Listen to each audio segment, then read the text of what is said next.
Hello Preceptors, and welcome to the Pharm 354 course review, formerly known as Pharm 305. Here is a quick look of the agenda. We will review the Preceptor resources, give you a quick overview of the course, go through the Preceptor's roles and responsibilities, and finally provide you with contact information for the faculty. The best place to go for additional information is our U of A Pharmacy faculty website with the link provided there. If you go to the course information banner, you will find this webcast as well as additional information. There's also another bullet called Training and Resources, and within that you'll find a number of other resources to help you as you're planning for your student. The quick reference guide will be mailed out to you about 1 month prior to the start of the placement. And there's lots of great information for you. There's the course syllabus, there's a calendar, template calendar to help you plan for your placement. There's checklists with the different activities and assignments, and also a summary of the on-campus resources and expectations of students. So Core ELMS, formerly known as RX Preceptor, is where you'll find your student information. So if you log in to Core ELMS, if you have trouble logging in, please contact us at the faculty and we can assist you. You would log in and then you would select your student here. The name will come up. Once you select your student, you'll get this dashboard page with additional information, the student evaluations, and underneath you'll see student requirements. And the student's CV and resume will be posted here as well as their learning plan. And if you wish to open it, you just go over here and click the file and you'll be able to see what the student has posted. The student is to post their resume and CV 1 month prior to the start of the placement, and their learning plan should be posted 1 week prior to their placement. So the next few slides, I'll go over the course. It might be handy for you to have that quick reference guide in your hand as you listen to the podcast. There are a few changes. The name's changed from 305 to 354, and there's a few other changes as well, although for those of you that have precepted the course before, I don't think you'll find them too major. So the block dates are May 6th to 31st and June 3rd to 28th. For those students that are in May 20th is the stat holiday, so whether or not the student comes to placement on that day is entirely at your discretion. If you're working that day and you'd like the student to work with you, then by all means feel free to ask the student to do that. Now, what's changed from last year? Well, the students are different. This is the first year of the Entry to Practice curriculum. So the curriculum is different from previous first-year students. The most significant difference is that the pharmacotherapy course that the first-year students have taken is now self-care, complementary and alternative medicine, and respiratory. So they've covered asthma, COPD, and smoking cessation. So they have a different therapeutic background coming to you than other students have had in the past. And the other big difference for these students is that they've actually had practice skills lab every week. So they should be coming to you with more practice, quotation marks, experience. So hopefully you will notice a difference in the ability of your students to step into the community pharmacy. Having said that, they're still first-year students and becoming acclimatized and familiarized with pharmacy practice. The other part that's different in the course is the removal of the early assessment. For those of you that have done this course before, if you recall, we had to do an early assessment with the student at the end of the first week. So we've taken that out. However, we would still appreciate you touching base with your student at the end of the first week. And if you have any concerns, please let us know. We have re-added the final student evaluation of the preceptor and site so that you have the opportunity to get feedback from the student from their perspective on how the placement went for them. There is a new patient care process form. The content of the form is exactly the same, but the layout is different. So instead of going left to right, the form goes up and down. When you see it, you'll see what I mean. There's some changes in the assignments, and I'll walk through each of those individually as we walk through the podcast. So the 3 assignments are the students requiring to do a learning plan.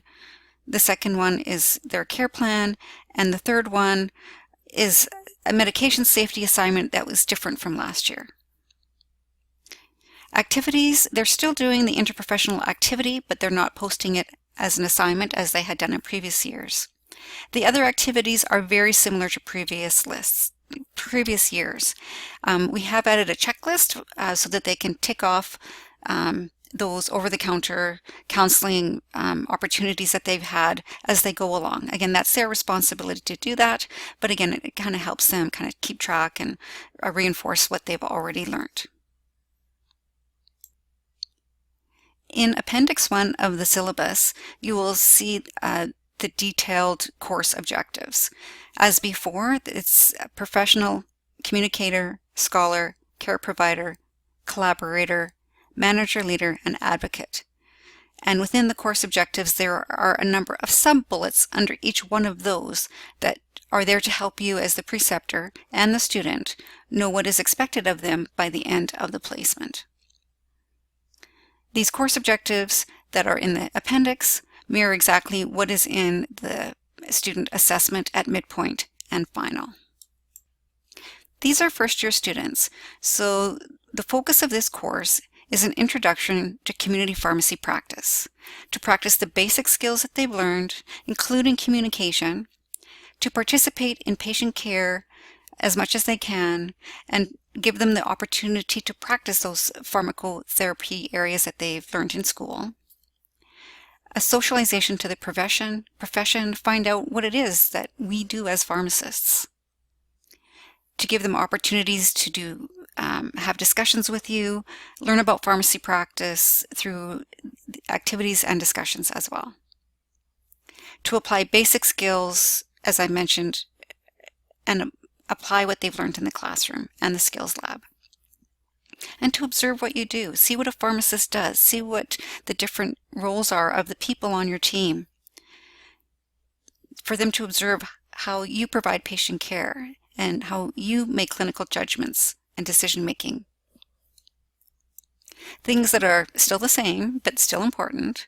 You will still get emails through Core ELMS, aka Core RX Preceptor.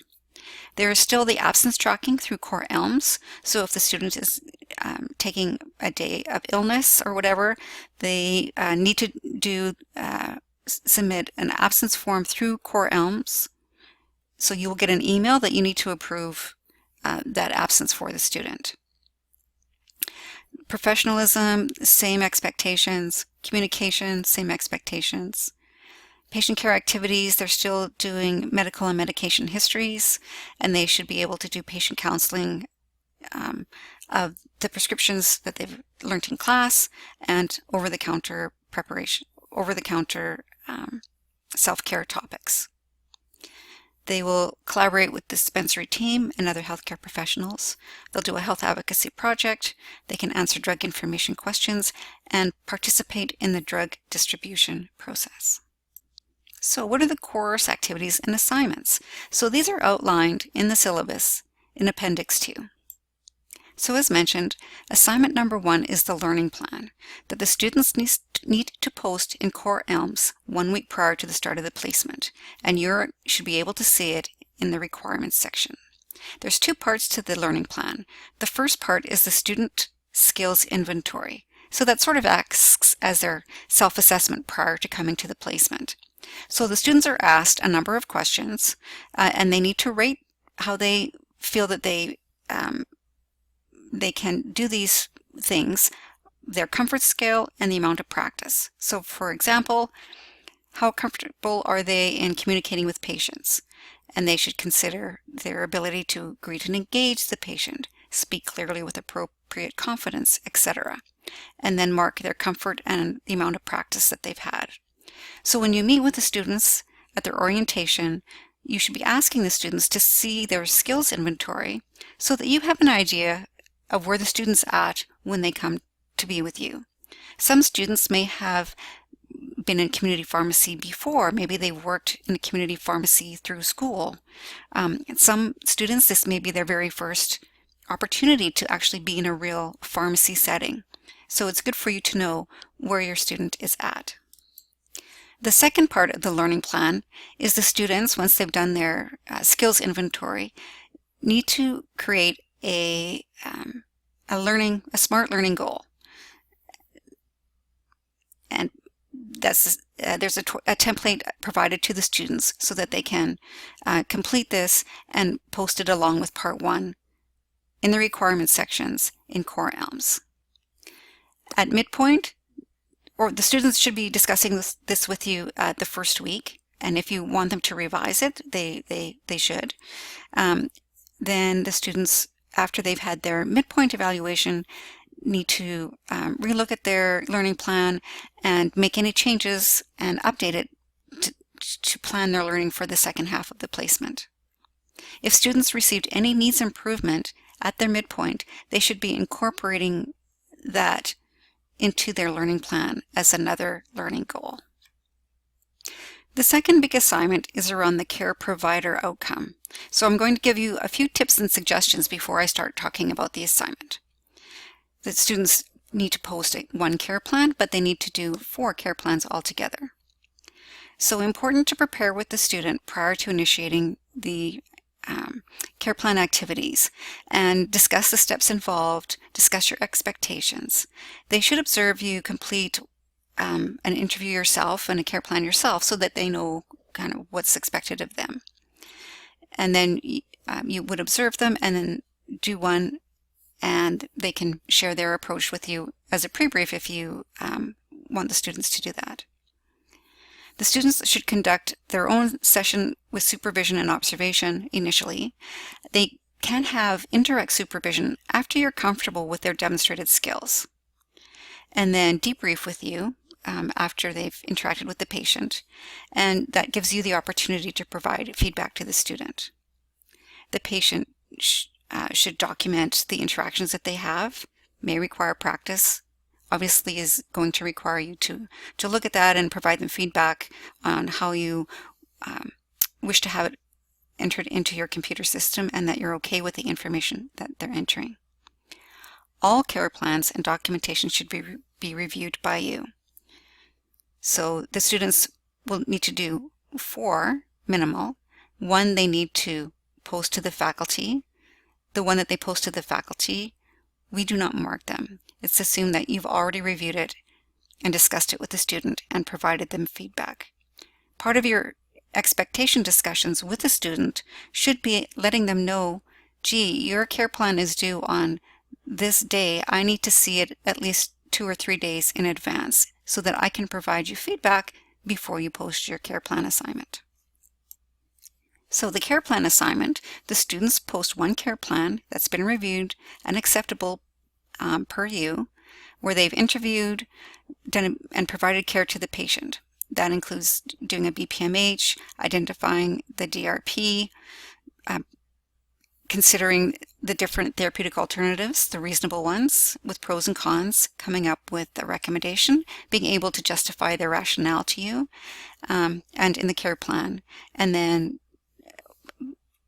implement and document what they've done. At this level, the implementation and documentation, we understand that would be done with preceptor guidance. As mentioned, the students must complete a minimum of 4 care plans as above, but they only need to post 1. So they should have a minimum of 1 at midpoint. Otherwise, they're going to have trouble completing the care plan requirements.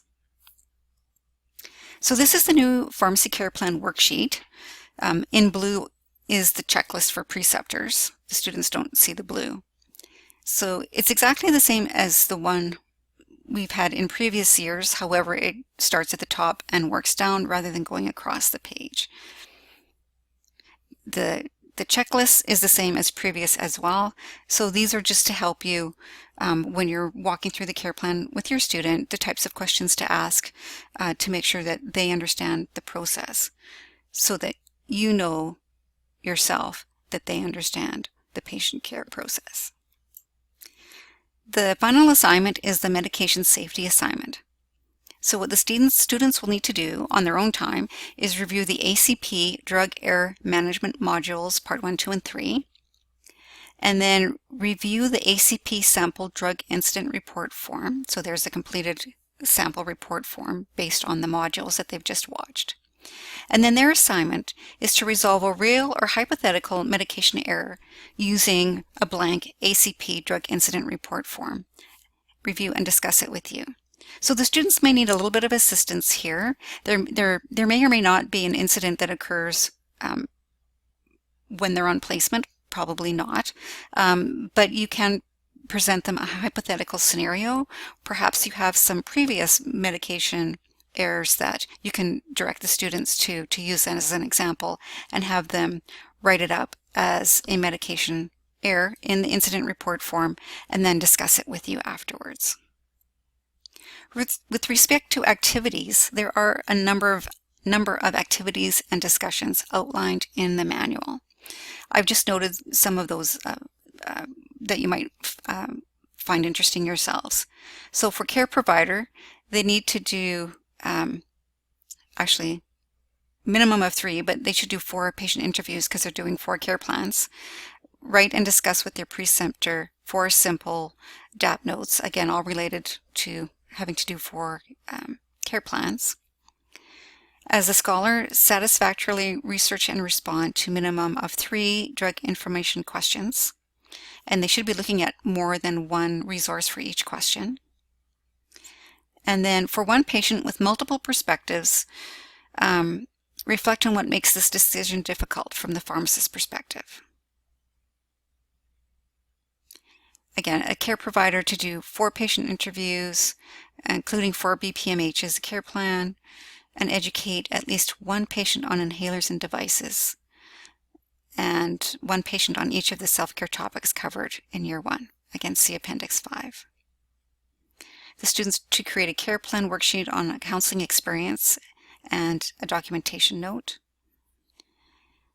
With collaborator, interprofessional activity, students will spend a minimum of 20 minutes with another healthcare practitioner, so it could be any healthcare practitioner.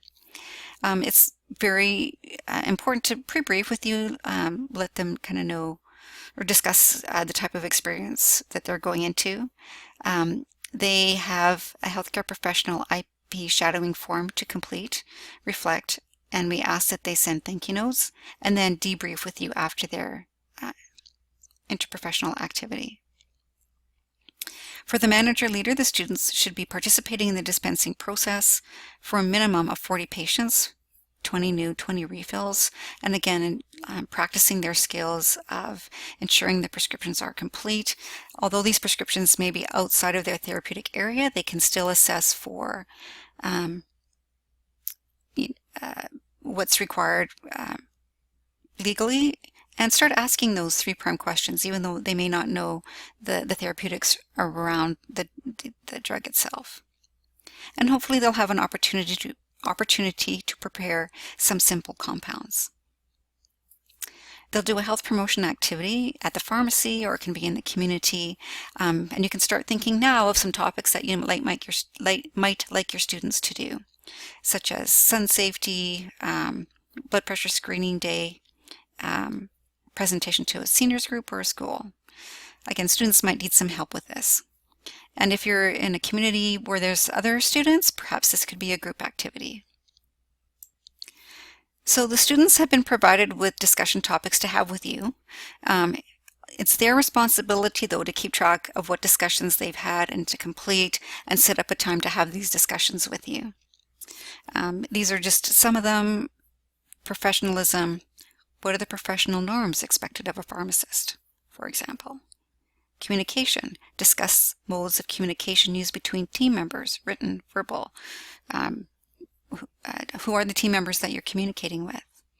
And for Scholar, one discussion is discuss the benefits and implications of net care. So, moving on to assessments. With Core ELMS, we can only assign 1 primary preceptor to each student. Even though we know that you talk about the students and share, how things are going between yourselves. When it comes to doing the assessments, we like to capture everybody's perspective and feedback in the assessment. That's great feedback for the student. So there are options to complete the assessment when there's more than one preceptor. So the primary preceptor can log in for the other preceptor and then let them enter their comments. The primary preceptor can share their core password with the other preceptor so they both have access. After the student has done their placement, the primary preceptor can reset their password if they like. Or you can print the assessment forms and share it with the other preceptor, let them write their comments, which then you would have to transcribe into Core Elms. It's really important to review the assessment before the student starts so that you're all on the same page. You all know what you will be working with the student to achieve by the end of the placement. When you're working on the assessments, it's also good to know that you can put your assessments and comments in, but just save them. Once you submit it, then the student can see it. As long as it's just saved, the student can't see it. The other piece of information that's really important is that when you do the assessments, you're sitting down with the student at midpoint and at final, and you're going to review the assessments with the student. They, at the same time, will be providing you feedback via the review a preceptor site form at the same time. So you also get feedback from the student on how they think that things are going and things that you're doing well or things that they would like you to do to maybe help them with their learning. For the student performance assessment, the preceptor provides the overall mark for each outcome. So for each outcome, you need to decide if the student's not meeting an acceptable level of performance, needs improvement, which means they're almost there but not quite, meets acceptable, so they've met the bar, or exceeds, which means they're really rocking it. Needs improvement is okay at midpoint. It means that with more practice and effort and time, you think the student will pass. Not meeting an acceptable level of performance indicates some major concerns, and the faculty must be notified by midpoint at the latest. Typically with these students, you've probably had concerns earlier on in the placement. So if you have concerns earlier on in the placement, please call us earlier on in the placement. Unable to rate at midpoint is for use if you not had opportunities to observe the student, those students for those behaviors, versus using needs improvement. Assessments are reviewed by the faculty, so at midpoint I'll be looking what's been submitted, and you may be contacted by me if I see a number of needs improvement or if I see some comments that I think might be concerning. So it's to check in, gather more information, to offer support, say, hey, how are things going? It's a good thing. The grading policy changed last year. So previously, the student needed to have meets acceptable level on all outcomes. The new criteria for students to pass the placement is they can achieve a rating of meets an acceptable level of performance on professionalism, but they can have no more than 3 needs improvement with 2 maximum for care provider of needs improvement to reach an acceptable level of performance. They can't have any ratings of not meeting an acceptable level of performance, which means that students can still pass with some needs improvement, providing there's no more than 3 and only 2 are in care provider and none are in professionalism. So here is an example of the student performance assessment. Care provider number 1 develops and maintains professional relationships. These bullets are the descriptors of each outcome. So looking at these will help you determine how the students are doing with each one of those outcomes. It also lets the student knows what they're supposed to be working for. And then at midpoint and final, you would rate the student. So the assessments that preceptors complete are the midpoint student performance assessment at the end of week 2. At that point, don't give a grade. It does say at the bottom of the column, pass or fail. Please don't fill that in. We just can't take it off the form. It's just not possible to do that. You only complete that at the final. So for the final student performance assessment at the end of week 4, there's a placement grade at the bottom, and then you can say whether they pass or fail. At the end of the day, you provide the placement grade, the faculty provides the course grade. The students still need to submit all their assignments to complete the course. And finally, there's a preceptor evaluation survey at the end of placement, and that will be emailed to you. So your comments there are really, really appreciated. The students complete assessments that mirror yours. So they do a self-assessment. So just before the midpoint and the final, they do a self-assessment.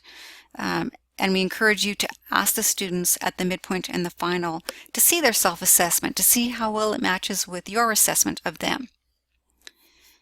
They do that at the end of week 2 and at the end of week 4, a self-assessment. And they also do an assessment of the preceptor and site at the midpoint and the final at week 2 and week 4, and they need to discuss that with you as well. They also have a post-course evaluation of the course and also of the preceptor and the site.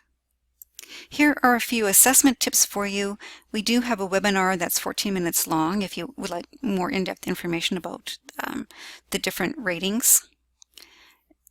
You need to discuss the assessments with the student and acknowledge it on the form that you've talked to with them.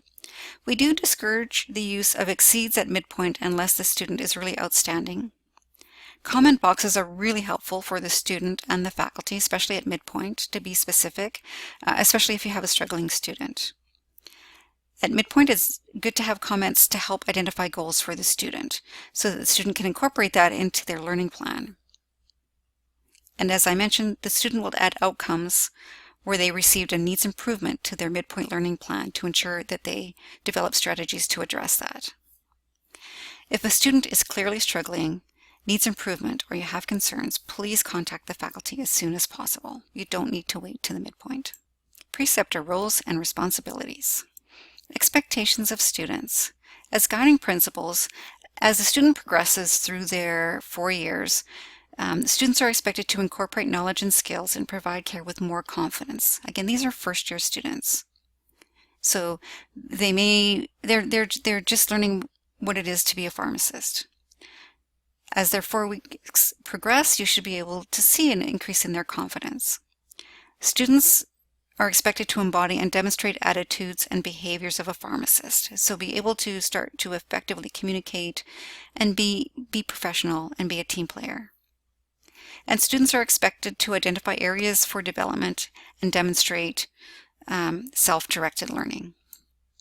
Preceptor roles are to guide and provide direction. In first-year students, you will be doing more direct instruction, more role modeling, more coaching, and less facilitation. As the students progress in later years, a shift from direct instruction to more facilitation occurs. I've already talked about the student observing the preceptor, student assists preceptor, student performs while preceptor observes, and then the student is able to perform more independently. The guiding principle always, always, always is patient safety. Providing regular feedback is really important to the student on a regular daily basis, especially at the start. And it's a good idea to review with the student when you'll provide feedback when you meet with them at orientation. Review documentation, care plans, STAP notes, and provide some feedback. And again, contact us if you need to. For planning, we will send an email with the quick reference guide, which hopefully you have already. Make sure you can log into Core Elms. Here's some contact information here for you. And develop a preliminary schedule. And weekends and evenings are okay. Policies and procedures, referring to evenings and weekends. The exit policies, the attendance is 40 hours per week minimum, 5 days a week, 8-hour days, stat holidays at preceptor's discretion, and again, that hours can be evenings and weekends. Whatever is working for you, you can have the student work when you work. The student should be taking advantage of the time that they are having in the dispensary, and they can do homework at home. Students will record a request in Core Elms if they're going to be absent, and it must be authorized by you. You will get an email from the student from Core Elms with the absence request. So they can miss one day. If it's more than one day, the time must be made up. If there's a bereavement, please let us know. Every situation is different and we work with that. If you're not sure, contact us for guidance for any type of absences. Any changes of schedule outside the stated timelines cannot be done without contacting myself as the course coordinator, so they can't be phoning you in advance and say, hey, can I change my start and stop dates? Schedule routine appointments outside of course time, and if you're not sure, if the student's approaching you about something and you're not sure, just give us a call. We ask that if you're going to be away for several days during the placement and there's no co-preceptor, please advise us and the student, and we'll decide what's the best approach to take. If you think you have a problem, you may, so don't hesitate to contact us as soon as possible. Contact us early. It's important to tell your student your concerns as well as what they do well and what they should keep doing. Provide very specific feedback. Document with specific examples. And advise student to contact the faculty if they're struggling. And finally, contact the faculty. Well, who do I contact? If you have administrative questions, you can contact FECSED. Netcare questions, call the Netcare Help Desk. Otherwise, contact myself as the course coordinator. Thank you so much for your time. I hope you have a wonderful experience with your students.